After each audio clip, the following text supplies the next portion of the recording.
Hello and welcome back to What's Next, hosted by Acuity Advisors, the show where we help middle market business owners understand and monetize the value of what they've built. I'm Chase Hoover and I'm back here today with Chris Kramer. Good morning, Chris. Good morning, Chase. We're in the midst of the run-up to the year-end, which for anybody in the ESOP or other kind of ownership transition business is a pretty busy time of year, and we thought we would just jump on and record a quick episode to talk about sort of what we're seeing in the overall economy, but certainly the deal environment and what we're working on in the run-up to year-end. So, Chris, what stands out to you just off the top of your head right off the bat?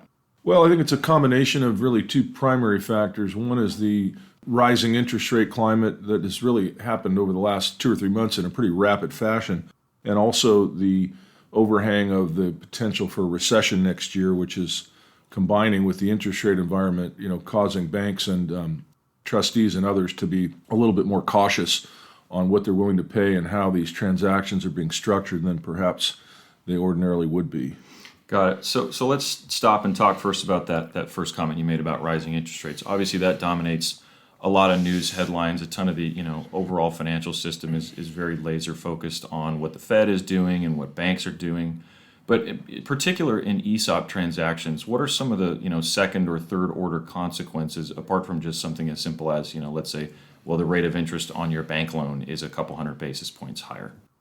Well, I mean, there's a few things. Number one is ESOPs are essentially cash flow driven transactions, meaning the ability to actually make the numbers work and to stay within bank covenants and to be able to service the debt, et cetera, is really cash flow driven because there isn't a source of capital at closing other than a bank loan as opposed to, let's say, a third party transaction. So that's kind of one thing. The second is really around valuation, where rising interest rates really significantly negatively impact valuations. So you have this convergence of the cash flows are under pressure because the interest rates are higher.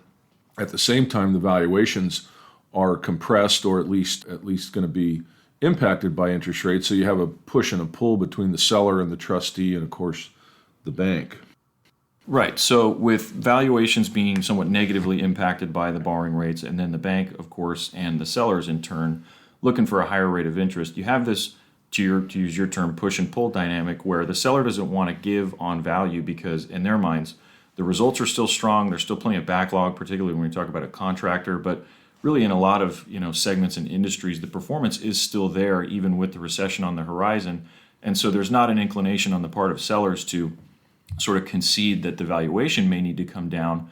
But at the same time, there's certainly no concession on the part of banks that they're willing to lend in at below market interest rates. And so there's only a few sort of areas where the structure can give and still pencil at the end of the day in terms of the debt service. One of those is that you have longer seller note terms just in order for the coverage to make sense. A note that may have taken 7 or 8 years to pay off the subordinated debt piece might now take 10. Or another thing we're seeing pretty regularly is PIK interest, which I think we'll get to a little bit later in the episode. But I want to focus just for a moment on this whole notion of not having valuations contract at all, because what we're seeing in the public markets is obviously a frequent point of conversation with trustees, right? You look out at whether it's a broad index like the S&P or the NASDAQ in particular this year, or just any specific company, a lot of their valuations are off 10 or 15% over the course of the year. But in the private markets, which is, of course, what we're talking about, third-party M&A, that hasn't quite happened to the same extent so far this year. And so I think that's kind of really informing the fact that a lot of these sellers are saying, hey, look, in the M&A market, we're still getting 7 times EBITDA, sometimes 8, 9 times EBITDA. But then on the other side, you have the public markets down a fair bit more than that. Yeah, and look, part of that is because whether it's rising interest rates and of course rapidly rising, which really over the last 3 months we've seen roughly 300 basis point increase. That's a pretty rapid rise, although a lot of that was sort of expected over time. Whether it's that or inflation, these things take a while to manifest, right? I mean, we all see the shock of a higher grocery bill or up until recently higher gas prices or a reset on our mortgage. But, the first month, the second month, the third month, we can sort of handle it, right? But after a year or two, the impact really starts to be felt.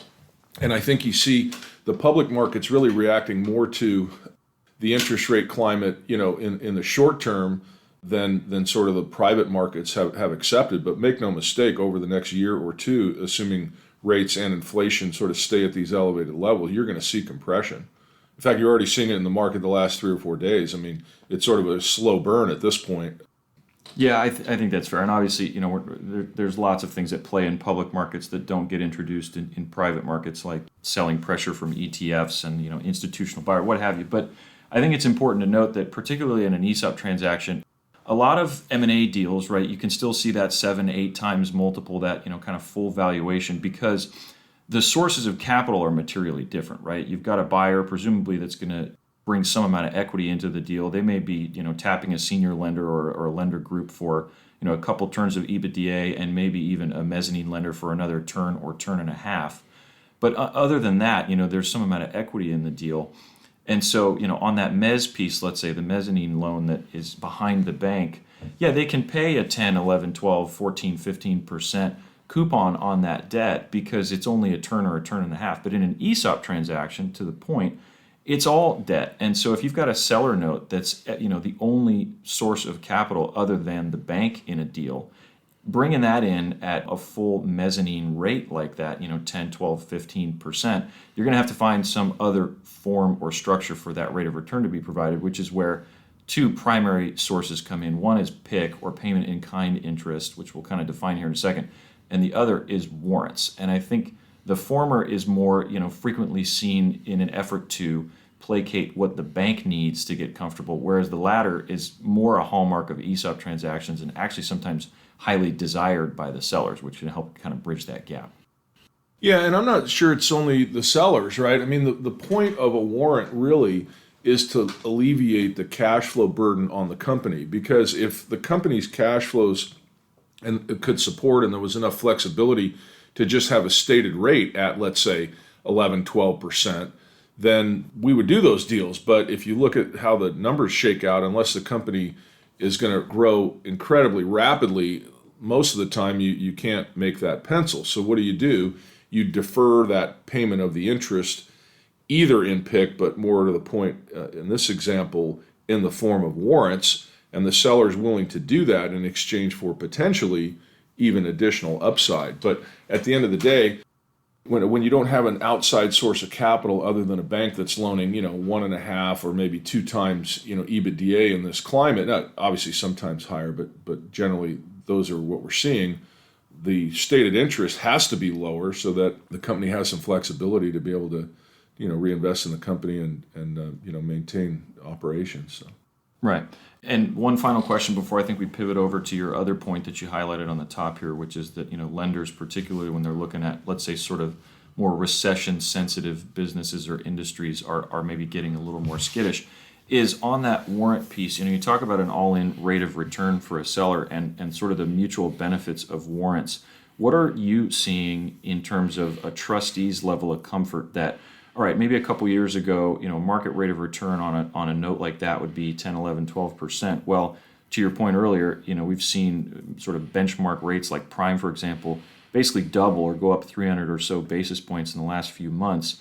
Are trustees getting comfortable providing all-in rates of return that are, let's say, commensurately higher when a portion of that has to come in the form of more warrants and more dilution as a result?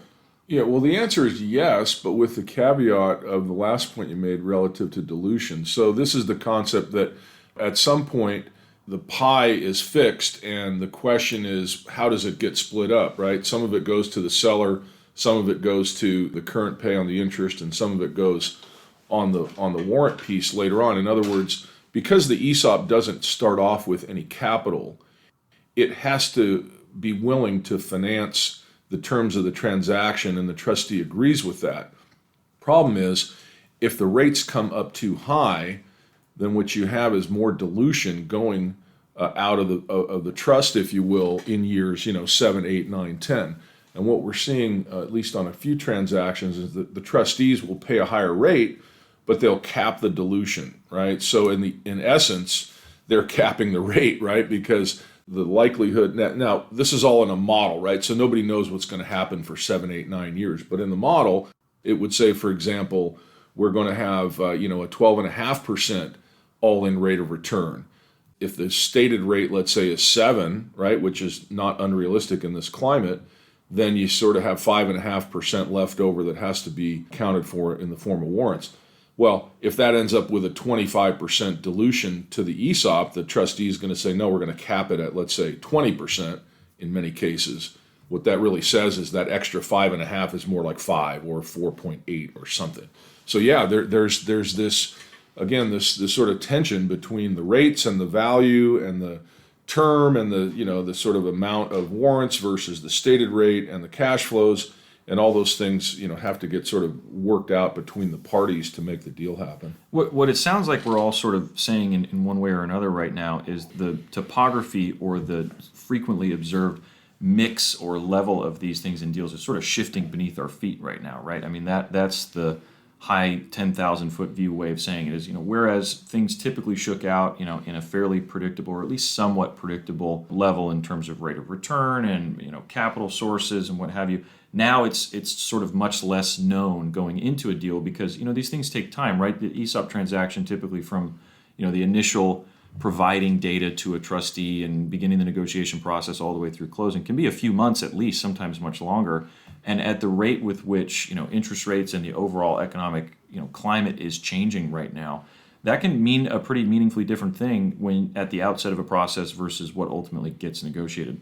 So to that point, shifting over to the sort of bank-focused side of this, we mentioned at the beginning of this podcast that right now, as folks are talking more and more about the likelihood of recession, whether that's you think it's in the second quarter of 2023, whether we're already in one, whether it's not going to start until 2024, obviously the question becomes, all right, who's going to be most impacted by this and why? And one of the areas that I think most people would agree are likeliest to underperform, let's say, in a recession are the more cyclical businesses, and one of those big segments is contractors. So heavily geographically dependent. Some areas are going to do better than others. Some, residential versus commercial, whether you're focused on this or that, certainly a broad mix to be expected. But what we have seen for sure is that they are getting a little bit more tighter with the purse strings when it comes to lending into new contractor deals. Is that fair to say?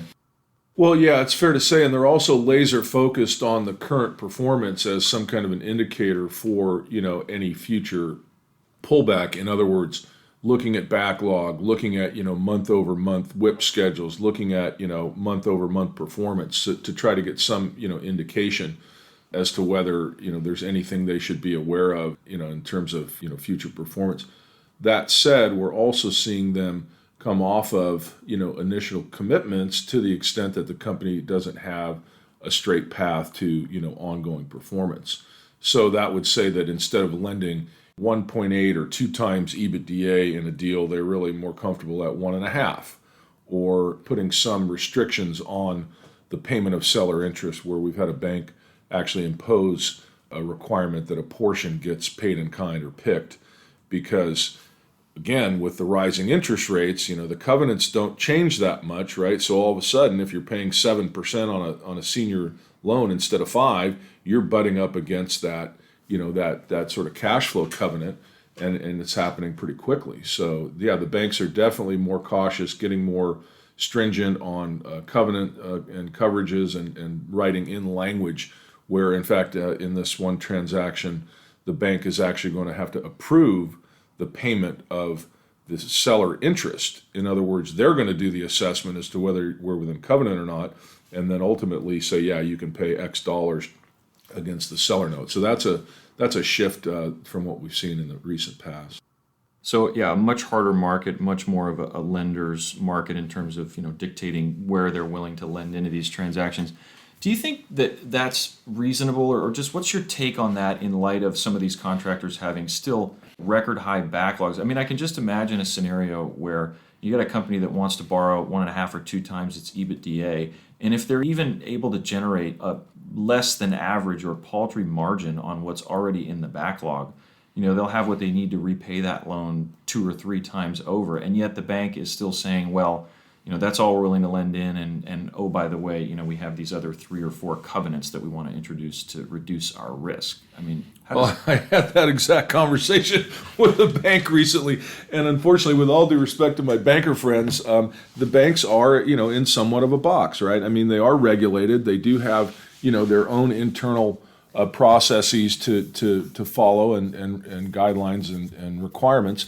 And so they're not going to be as creative as a third-party buyer or as maybe a sell-side advisor tries to be on an ESOP to try to, sort of accommodate. So, I mean, I don't fault the banks per se, but they definitely don't have either the ability or the desire to really deeply understand and analyze and see a case-by-case situation in terms of what they're willing to do, right? That they're going to have more of a formula approach. And I think some of that's, again, the regulation. Some of that is, look, they do have to make sure that they get repaid. And when you have the head of all the banks, but the head of several major banks coming right out and saying, we're going to have a recession, the rest of them kind of follow suit. I mean, I use the old IBM analogy where, back in the 50s and 60s, the old adage was no one ever got fired from hiring IBM, right? Whether they were the best or not, right? No banker is going to get fired by not making the loan as much as they got to get repaid. And if a bank makes a loan that they don't get repaid on, they have to make many dozens of loans that they do get repaid on. So they are going to be naturally more conservative and risk averse, and want to see the clear path to getting repaid. Right, and I think that as we move forward, especially into early 2023, if we do see kind of recessionary deterioration in underlying performance at a company level per se, I think it's important for sellers to recognize that even if they're bucking that trend and their performance is robust, hopefully you've got the kind of relationship with either a lender that you already work with or lenders that you shop the financing to, that they would see through that risk calculus that their parent organization is encouraging or requiring them to make, and say, this is a great business, it is performing well, but the reality is that they are sometimes just at the mercy of the risk tolerance of their overall organization. And maybe they've got capital requirements that there's already too many contractor loans on their balance sheet, and they're not adequately capitalized, and they want to save their balance sheet for those clients. It's just going to be, I think, a harder market for contractors. I think a much harder market than it's been in, let's say, the last 3 or 4 years, when this has been a pretty strong environment, with, of course, the exception of COVID. Right. Yeah, and I guess in closing, so what can we do? What can sellers do? One thing I would just remind sellers of is the reason that you're generally looking for a bank loan is to fund the purchase of 1042 notes. Meaning, if you're not taking 1042, there's less reason to go to a bank and borrow a significant amount of money. If you are taking 1042, there's always the option, if you have personal liquidity, to use some of that liquidity to either facilitate a longer period of time that you can shop the bank or deal with the bank or negotiate with the bank, but also that you could lower the amount of the bank loan that you actually take down if you're willing to put some of your personal assets up as part of the financing of the notes. So I just wanted to get that out there. The other option, of course, which nobody wants to talk about, is the sellers can take lower purchase prices, right? And that's going to alleviate some of the compression on some of the covenant coverage and cash flows, et cetera. But other than that, other solutions could be, partial ESOPs, which we've seen, where if there's not a need to necessarily sell 100%, it has some of its own complications, especially, around 1042, but, each circumstance is a bit different. And what else, Chase? I mean, I think about alternatives to your traditional senior lender. I think there's still, the demand for a lot of that's not yet met by supply. I know there are a few, names out there, and I'm sure there are lots that I don't know about, but, that are alternative sources of either, if not senior debt, structured debt that can come in and supplement, if the bank's going to be a little lighter than expected and there's that need for additional liquidity. My guess is that in this market, that's going to become, a theme that we see going into 2023, is that there's a need that gets filled by, lenders that are more alternative to the traditional banks. Well, with that, Chase, I'll let you close us out and launch us into 2023.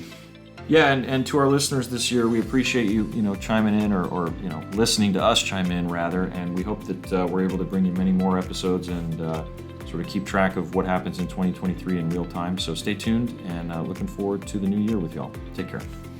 Now for some quick fine print. This podcast is for general informational purposes only.